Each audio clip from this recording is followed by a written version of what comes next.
في لحظة الهلاك ربنا أمر لوط عليه السلام يهرب هو وأهله من المدينة. وكان في أمر غريب جدا، أمر مش منطقي الأول وهلة، ولا يلتفت منكم أحدا. ليه؟ هو بس هروب ولا في سر أعمق في الالتفات ده؟ الآية بتقول: قالوا يا لوط إن رسل ربك لن يصلوا إليك فأسر بأهلك بقطع من الليل ولا يلتفت منكم أحدا إلا امرأتك إنه مصيبها ما أصابهم إن موعدهم الصبح أليس الصبح بقريب. صدق الله العظيم. سورة هود الآية 81. طيب الملائكة قالوا للوط اهرب بس ما تبصش وراك. طب ليه؟ عشان العذاب اللي نازل فوق ما العقل يتخيل، لما تشوفه هتتسمر مكانك، هتتسمر من هول المنظر، من الدهشة، واللي يبص هيتلبس بالمشهد ويتحول جزء منه.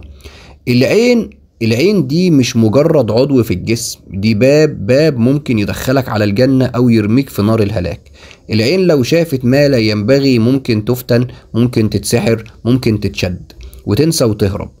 علشان كده ربنا قال له ما تبصش وراك، مش بس عشان الهروب أسرع، لكن علشان اللي هيشوف هيتعلق، واللي هيتعلق هيتحبس.